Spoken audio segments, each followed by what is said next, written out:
Всем привет, меня зовут Лара и добро пожаловать на мой канал. Сегодня будет видео, посвященное поездке в парк развлечений Эверленд.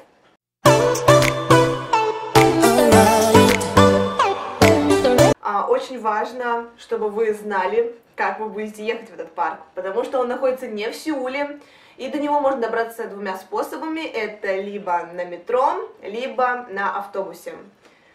Мы случайно гуляли по Сеулу и увидели недалеко от нашего дома остановку автобуса, шаттла автобуса до Эверленда. Прогуглили, когда ездит, какое расписание, и, собственно, решили поехать на нем, потому что на метро это бы заняло гораздо больше времени. Поэтому вы можете сами посмотреть, как вам будет удобнее ехать на метро, может быть, вам будет ближе, потому что не всегда будет вам удобно добираться до автобусных остановок шаттлов, их не так много в Сеуле. Поэтому все зависит от вас, посмотрите, как вам удобнее, и отправляйтесь в путь. Что было интересно для нас, как для туристов, то, что корейцы во время того, как идет аттракцион, вы же оставляете свои вещи, чтобы они у вас не выпали случайно, если вас вверх тормашками подняли. И у нас обычно это типа таких шкафчиков, да, закрываются, или вы кому-то отдаете, кто остается из вашей компании и не едет на этом аттракционе. В Корее же все сваливается в кучу. Все сумки, телефоны так лежат, знаете, такой кучкой. И мы немножко так прифигели, потому что это было странно. Ну, как-то так. Просто оставить свои вещи без охраны, как так? Но на самом деле это нормально, потому что никто ничего не возьмет у вас, и в принципе в Корее так принято, поэтому мы немножко удивились, но решили последовать их совету и тоже оставляли свои вещи там. Для горок характерно то, что не всегда сиденья рассчитаны на маленьких людей, компактных, как Саша, например, потому что иногда они вываливаются, ну не в смысле, что они прям с горки падают, нет, но просто немножечко болтаются. Там 2 меня могу сидеть. Потому что я думала, что я реально выпаду оттуда, потому что эта штука, она не прижала меня до конца. Я просто болталась сосиской. Вот. Такое себе ощущение. Нет, когда оно еще так медленно качается, то да. Но когда там начинаются полные фитиля, вот тут ты думаешь, лучше бы ты был в 2 раза толще. Когда катаются на горке, иногда играет музыка тематическая. У нас это было We Like to Party. Я не знаю, это была неизвестная песня, какая-то местная. И мало того, что это пелось, ну, как играло со всех динамиков просто везде. Чтобы вы понимали, текст песни состоит из 2 строчек. We like to party, на-на-на-на-на. That's all. И уже, знаете, тот, кто включает и выключает аттракционы, они вместе в микрофон тоже подпевали, то что We like to party, на-на-на-на-на. Там уже к концу дня мы уже эту песню подпевали, потому что выбора не было. Да, поэтому такая веселуха, немножко развлечение. Но кроме этой песни там играли Супер Джуниор. Так, на заметочку. Сори, я узнала. Конечно. Ну, как говорит моя одна подруга, кей-попер, что в корейских группах обычно есть люди, когда они поют английские строчки, которые нормально поют английский. А есть те, кто сопротивляется. В Суджу тоже такие есть. И иногда за место сори слышно шори-шори. Ну, сорян. Просто есть люди, которые сопротивляются. Будем называть это так. Для тех, кто не любит экстремальные горки, вообще приехал туда с семьей. Там есть сафари-зон, где очень много животных. Вы можете посмотреть, как обычный зоопарк. Также есть зона с пандами, реальными пандами живыми. Там была красная панда, были наши пятнистые просто пандочки с черными. Чтобы вы знали, я была в Гонконге. Вот там написано была панда, вот прям типа тоже одна у них там есть панда, типа какая-то древняя, и там уже она старше нас, там ей лет уже, по-моему, ну 40 лет на этой панде был точно. Так вот, значит, туда выстраивается громадная очередь, чтобы глянуть на эту панду. Панды нет, там макаки. Мы стояли, а у меня путешествовала с девочками, которые панду в жизни не видели. Вот это был их единственный шанс увидеть панду. Они мне такие, мы будем ждать. Я говорю, что, серьезно? Я говорю, ждать? Она говорит, ну давайте подождем. Чтобы вы знали, стояли там 40 минут.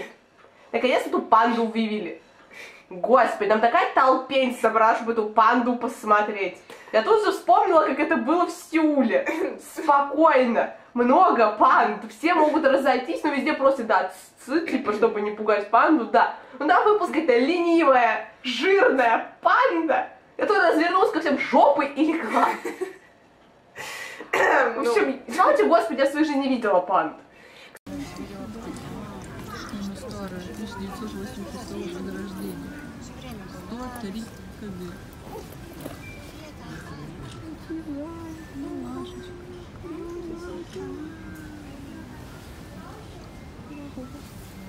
Она толстовала. Да, реально. Кстати, в Эверленде прикольно то, что вы входите, и это, по сути, огромный здание, ну, как вольер. То есть там нету таких стен, как в московском зоопарке.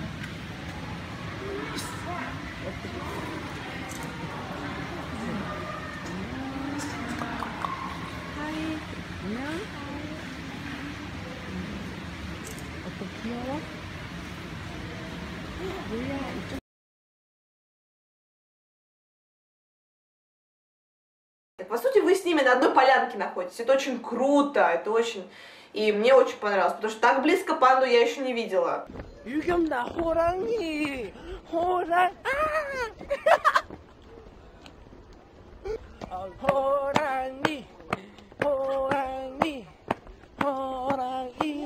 Если, вот как я говорила, путешествовать с семьей, в Корее вообще продумано это, и в Эверленде в частности, для людей с ограниченными возможностями очень много способов туда добраться, там перемещаться. То есть у них есть вот эти фуникулеры, которые перемещают вас из одной зоны в другую. И что нам понравилось, там есть отдельное отделение, да, вот в этих фуникулерах для колясок, для детских колясок, для людей, вот просто, которые на колясках, то, чтобы их могли нормально перевести.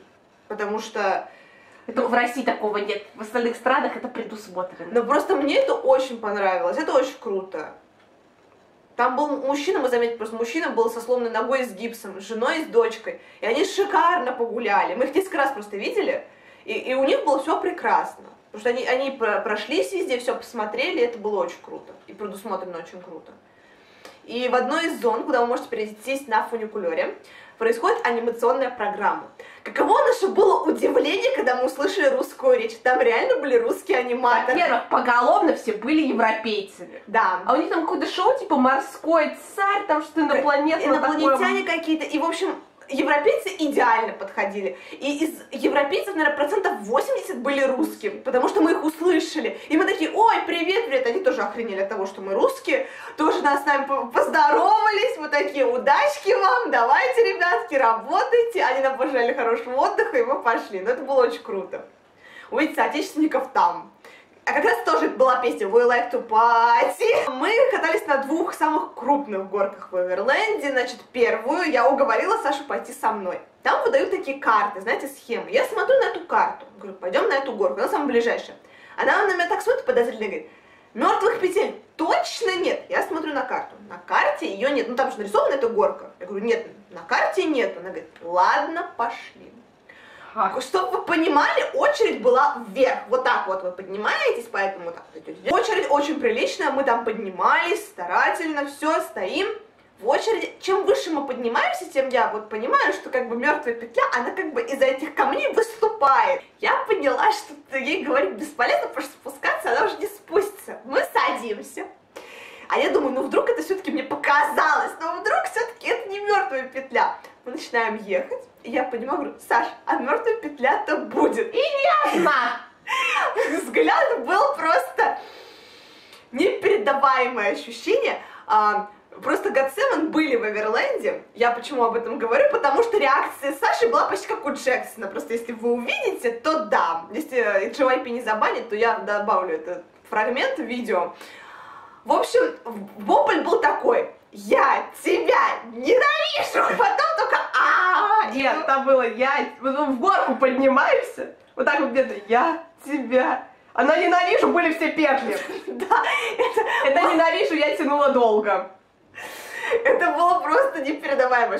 Я не помню горку, я только помню, что я смеялась. Всю горку я смеялась, я даже не помню горки, потому что у меня был смех. Я не могла сосредоточиться, понимаете, над всеми ощущениями от горки. Я только смеялась над Сашиным воплем.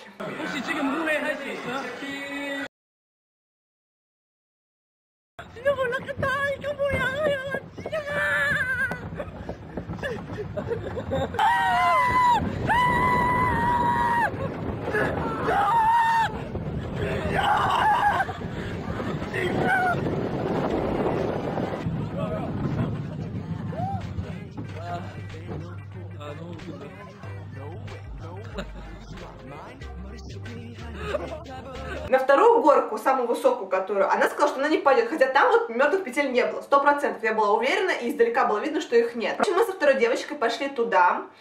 Первое, что мы заметили, то, что очень много надписей на русском языке, на самих горках, и не только на этой, в принципе, везде, на русском, на английском. BTS я тебя люблю, EXO я тебя люблю, NCT, GOT7, Monsta X, Big Bang, все есть, и все везде признания в любви. Привет из Москвы, привет из Ташкента, привет откуда-то из Санкт-Петербурга, из Казани, из Волгограда. Я обалдела, вот это география просто всего. И мы стояли в очереди, мальчик был с мамой, и он смотрел на эту горку, она реально огромная, то есть там очень высокая горка, и так вниз резко. Он смотрит, как люди просто едут, там он говорит, «Ома, Анни, Анни», он это «Анни» повторял вот это «не-не-не» очень долго. Но потом была вот эта тележечка такая, и она спускается резко вниз, он видит, как они летят просто вниз, и это был просто вопль «Ома! Анде! Анде!» Мне просто стало его так жалко, думаю, ну ладно, что, мама, я думала просто, сын тащит маму на горку, просто у меня обычно происходило так, мама не хотела, я ее тащила, тут было наоборот, мама очень хотела, сын не хотел. Ребенку было, чтобы вы понимали, лет 8. В итоге он не поехал, правда. Мама его оставила прямо в очереди, где-то там. Сказала, я тебя найду. Я надеюсь, что она ему так сказала. Сама пошла кататься. Понимаете, ребенка оставила одного, сама пошла кататься на горке. Мы там прихренели так с другой девочкой. Ладно. Садимся в эту горку. А она так медленно поднимается, прям дико медленно. Подготавливаясь к этим американским горкам, мы поднимаемся на самый верх. Она останавливается, ну, чтобы там сделать еще крюк. Я так посмотрела и говорю... А ты помнишь, что я высоты боюсь? Она говорит, ты очень вовремя об этом вспомнила. У меня парадокс, я не боюсь летать на самолетах, я не боюсь американских горок, но я боюсь высоты.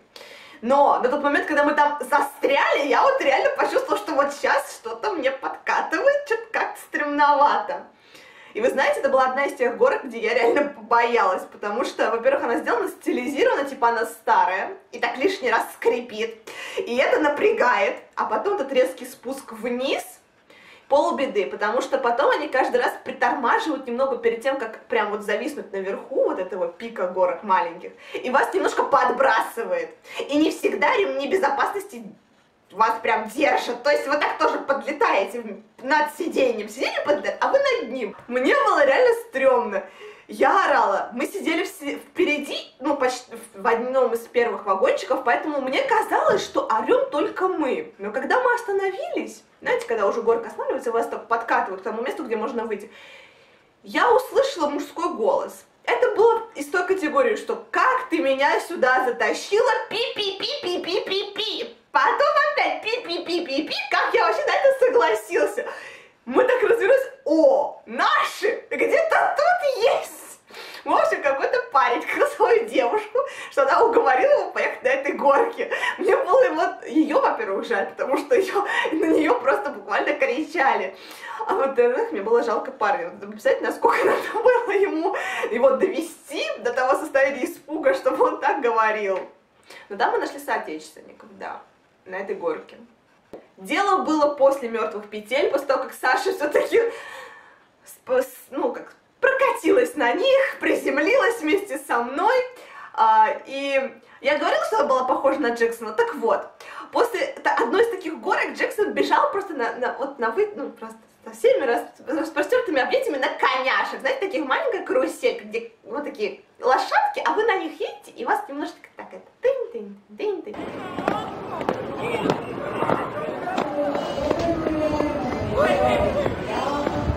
В общем, Саша бежала также к этой карусельке, она там рядом, если что. Но проблема в том, что в отличие от Джексона она не покаталась, потому что очередь была огроменная просто. Зимой туда надо ехать. Коняшки все будут мои. Просто на этих лошадей очередь была больше, чем на самой популярной горке в Эверленде. Я была в шоке, серьезно. Были, в общем, только одни детки и Саша в очереди. Я постояла 15 минут, потом сказала, хрен с ним, покатаемся на паровозике. Мы покатались на паровозике. Может быть, я оставлю фотографию, но мы покатались на паровозике, правда.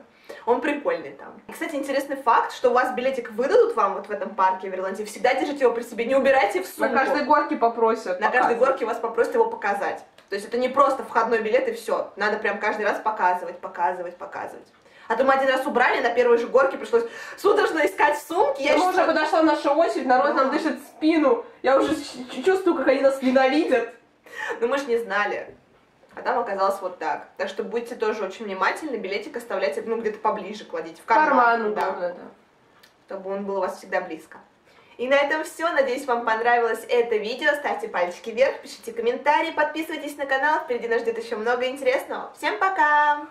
Какие-то прошаренные дети, такое у них были такие как-то... На шейку Ну вешают, да. Очень круто. Продумано. Правда, если тряхануло вниз головой, вот тут не факт. Ну, это да. В зубы его берите, чтобы наверняк. Хотя, блин, если орать будете, тоже не сработает. Да, ну, в общем, надо как-то подумать. В труселя затолкать, что ли? В фиолетовый или в красный? Зависит от того, с кем вы едете.